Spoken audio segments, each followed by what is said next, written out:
Look at this face, I know the years are showing. Look at this life, I still don't know where it's going. I don't know much, but I know I love you. And that may be all I need to know. Look at these eyes, they've never seen what matters. Look at these dreams, so big and so better.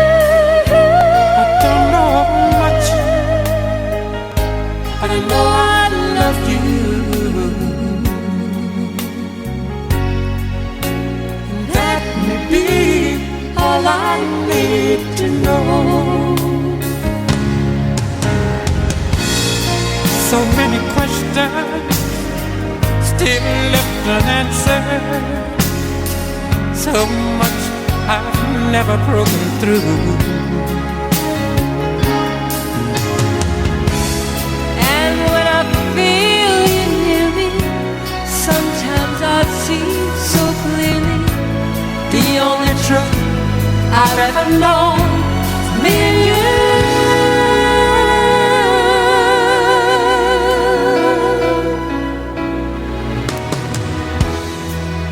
Look at this man, so blessed with inspiration.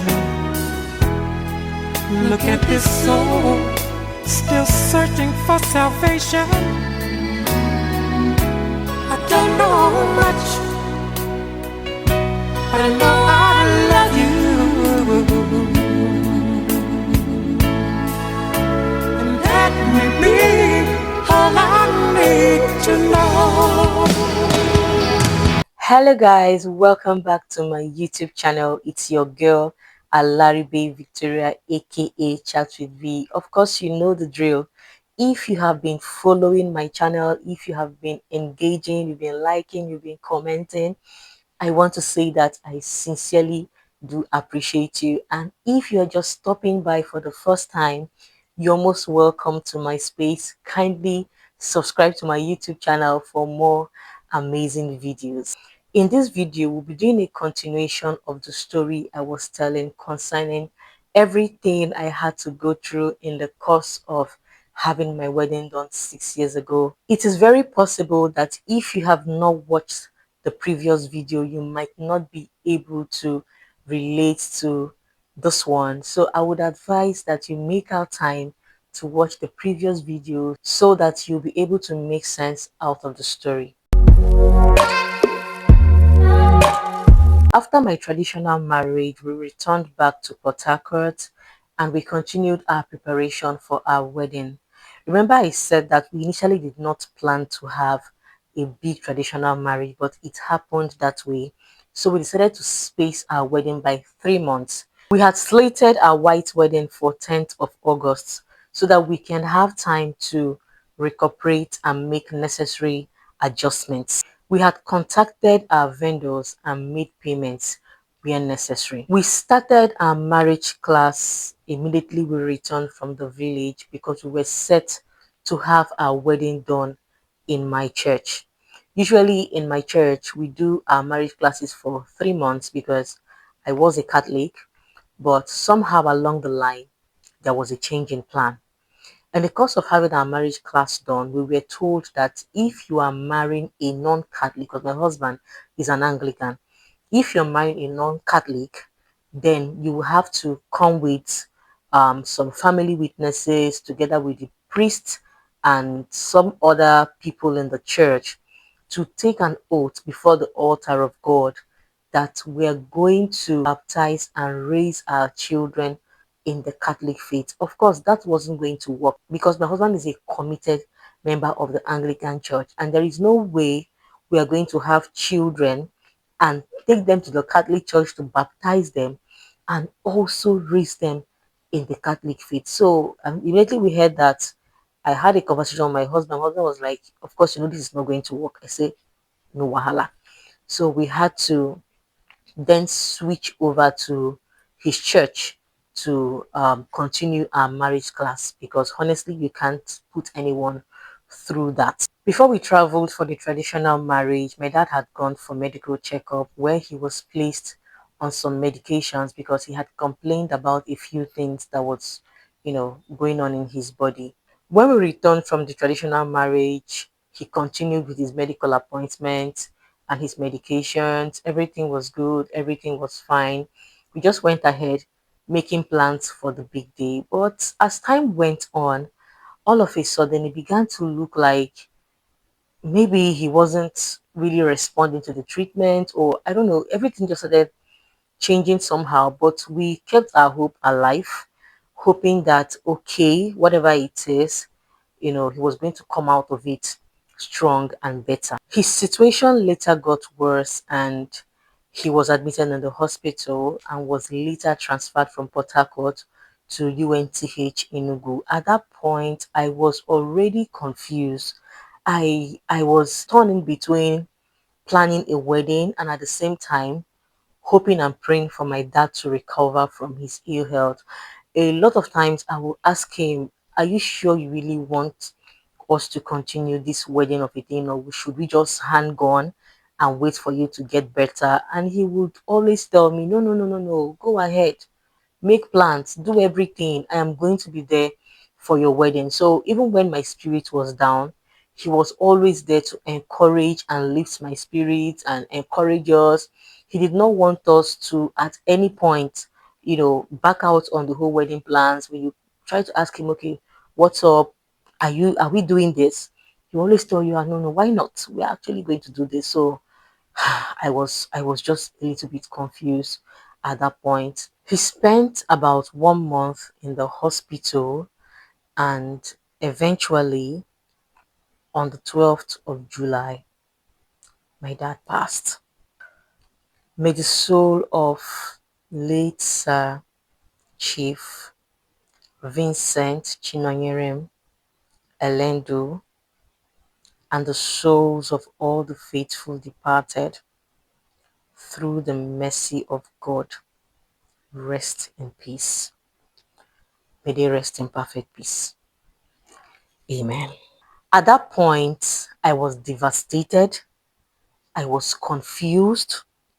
I was going crazy because I've never felt the loss of a loved one before. It came to me like a time bomb. My head wanted to explode. I could feel my heartbeat begin, begin, begin, begin. I lost sleep. I lost peace. I could not eat. I could not take a bath. I was confused. Ah, God, I was miserable. Honestly, it was quite shocking because we did not even believe that what was wrong with him was something that would have claimed his life. I have a special and a deep connection with my dad. Of course, I'm a spoiled daddy's girl. So we had that kind of relationship, that kind of deep connection.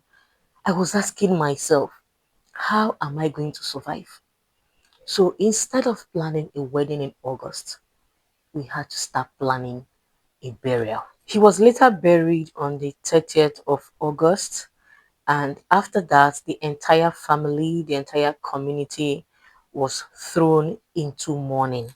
We reached out to the church because they were already calling a marriage band. Now, marriage band is when you bring out the couples who are supposed to be getting married to show them to the congregation, so that if anybody has any reason whatsoever why the couple shouldn't be joined in holy matrimony, they should speak up, something along those lines. We also reached out to our vendors to let them know that our wedding has been cancelled. All efforts to convince them to refund us. We don't want to have the wedding done again. In fact, we had planned that we'll just go to court and just get it done and forget about the whole thing. All effort to get our money back. And we had invested so much into this wedding already. The vendor said it is either we wait for them to do other people's jobs in order to raise money to give us our money back, or we choose any other time that they will definitely come and deliver. Sometime in November, my husband asked me if it was possible to still have the wedding done, but on a very low key. Like when I mean low key, the lowest of keys. No drama, no nothing. I don't know, just anyhow, let it just be that okay, we were done with that. I said, well, I don't know. I had to consult my mom. My mom was like, currently she's mourning, so she doesn't know how that would look. But if at all we want to, do the wedding, maybe she will just come for the church service, and maybe the reception she won't be there. It was a little bit somehow. It wasn't really sounding like something that actually sounds great, but we were like, okay, okay, let us just see. Let us just see if, because we had invested money into this wedding. You will not understand. Imagine people who are just trying to put their lives together. We didn't even have, the funds as such, and how much more losing, hey God. So we're like, okay, let us try. Even though it was 50-50, we had an open mind.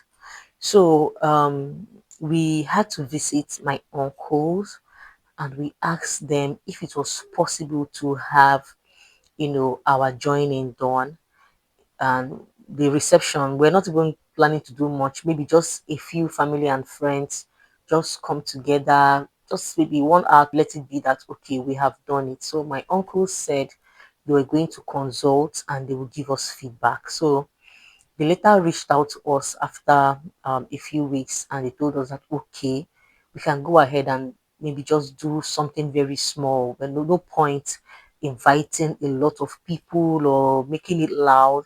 We can go ahead and just do it, just on a very low key. We said okay. So we reached out to the church and informed them of the latest development.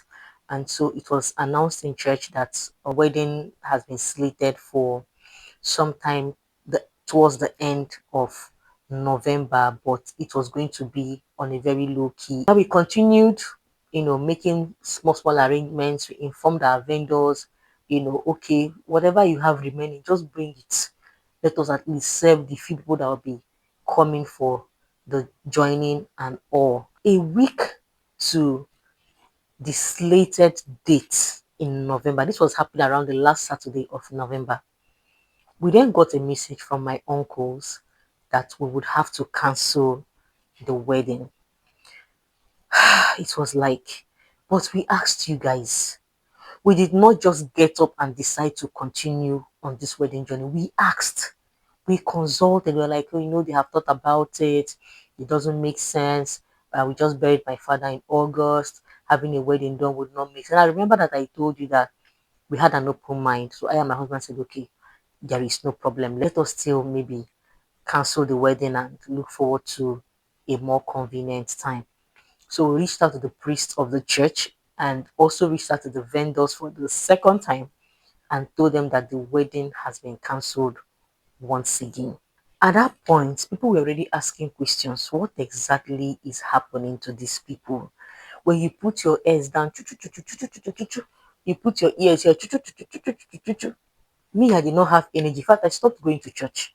My husband was the only one who was going to church because I didn't have the energy to answer questions. My mom was supposed to remove her mourning dress in December because she didn't want to mourn into the new year. So her plan was that okay, as the year will be coming to an end in December, she will use the opportunity to like take off her morning dress, do the necessary formalities, and start up the new year on a fresh slate. So we decided that okay, since she's going to be taking off her morning dress in December, let us then move the wedding to January. At least January is a fresh and a new beginning. Let us just know that okay, we are done with this wedding so that we can also start up a family, because at this point we were just stagnant. We were not moving forward, we were not moving backward. And of course, in the Anglican church, if you get pregnant by mistake, you will not be wedded in church. You might just resort to having a marriage blessing. And of course, that wasn't what we wanted for ourselves. Now, counting from when I did my traditional marriage to when I eventually had my wedding done in January was about 9 months gap, 9 full months. If I had gotten pregnant in April, going by how I initially wanted my marriage to be, I should have been put into bed sometime in January, not by making dough. At this point, we had decided to go to court to have our joining done so that we can have peace of mind. When we got to court, we were told that our church is already registered under the judiciary. They were speaking some legal terms. So therefore, our marriage certificate will be coming through the church. So because our church is already registered under the judiciary, legal something something something, having a wedding done in my church is as good as having a wedding done in the court. So if we decide to say we want to have a court wedding or insist on having a court wedding, we'll be having two different marriage certificates because already they are processing our legal certificate through the church. We say, wahala. New Year eventually came and we decided to try one more time. And at least we hoped that this time around, there'll be no excuse for us not to have our wedding done. So we reached out to, of course, my mom was available now to pledge her full support. And we then reached out to my family, my dad's family, to let them know that, okay, we have pushed this wedding to January and we are hoping that this would be the last. They were like, okay, no wahala, no wahala. January is fine, no problem. We can go ahead and, make our preparations. So we had to go back to the church to inform the priest that, please, oh, we have fixed the wedding again for January. So the priest was like, are you guys sure? He didn't want a situation whereby he will go to the church to make an announcement and tomorrow we'll come back and say the wedding has been cancelled. Remember that if we try it this time, this would be the third time. So we told him that no issues. He can go ahead and announce in the church. So we also informed our vendors. Most of them even said that they didn't have the resources anymore. We just told them that, see, I beg, anyhow it is, just come and deliver. Whether or whether not, just do something that they make it be say, at least, something they happen. Remember that I had mentioned that we had retrieved the money from the hall we had previously paid for. The church decided to assist us by giving us the church hall. Now, as at this time, the church hall was an uncompleted building. We didn't have anywhere to keep our guests, and we had already, we didn't have funds anymore as such. So they gave us the church hall and just asked us to pay something small so that they can use to clean up the place for us. The hall had no windows, no doors. It wasn't painted. It was just there like that. So the decoration person just had to do something somehow so that at least the hall comes out looking a little bit presentable. At this time, honestly, I wasn't feeling myself anymore. I wasn't enjoying the whole thing. Imagine having to do my wedding without my dad after we had sat down to plan and plan. We had talked about the wedding. We had talked about how we're going to like have a good time, how we're going to walk down the aisle, how we're going to do all the dad and daughter stuff. So since he wasn't there, I wasn't enjoying the whole thing anymore. I was like, I beg, you guys should just do and do this thing. Let me get out of here. Now, a week to the wedding, the family called him again and said, you know what? You cannot have this wedding. And we're like, waiting happened again. They said, the thing is, you just lost your dad. You're supposed to mourn your dad for at least 1 year. Why wanting to have a wedding? Must you even have a wedding in the first place? Can't you just forget about the wedding and mourn your dad? You've not mourned your dad enough. all you are just about is to do your wedding. They started talking and talking, and I told them, I see, you know what? You see this wedding, whether the devil likes it or not, we are going to have this wedding done. We are not canceling this wedding for the third time. I told myself, you see, this particular time, I'm going to fight the devil face to face. So when the priest, heard about what was going on, the priest was a little bit skeptical about, pushing for the announcement of the wedding. And he was like, see, you guys have to get this thing sorted out before he makes any announcement. We gave him our word that, see, we are actually having this wedding done. Nothing is stopping us this time. So he went ahead to make announcements for the wedding, and everybody was looking forward to the new wedding date. The wedding day felt so cold. My kid brother had to play the role of my dad. It was an emotional day for me. I kept crying. I cried at intervals because I kept feeling my dad's presence, all around me. I kept crying. When I cry and cry and cry, my husband would just, try to encourage me and put me together. But I was almost losing it. I was almost not being able to manage my emotions. But when I look at my husband, I'll feel some sort of encouragement. So I didn't enjoy my wedding day. I wasn't happy on my wedding day. I struggled to smile. I struggled to laugh. I struggled to do everything that I was supposed to do on that day. I wasn't a happy bride. Even though I got all the support and all the love from my family and my friends and my well wishers, there was something huge missing on that day. So I just had to try to ensure that, okay, I get this done and I move on. I was also trying to be strong because my dad was a brave man, and I know that he would not be happy to see me break down so much.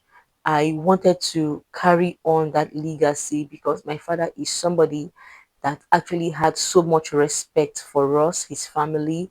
He usually brags about, how he married my mom, how he gave her the best of marriages, the best of wedding, the best of everything. So he usually encourages us as his daughters to do well for ourselves so that we do not end up in the hand of a nuisance for a husband. So my father, he instilled those values into us. So I was also trying to do what I was doing to make him proud, because I know that if I hadn't done that wedding, my father wouldn't have been happy, because those are the kind of things he likes.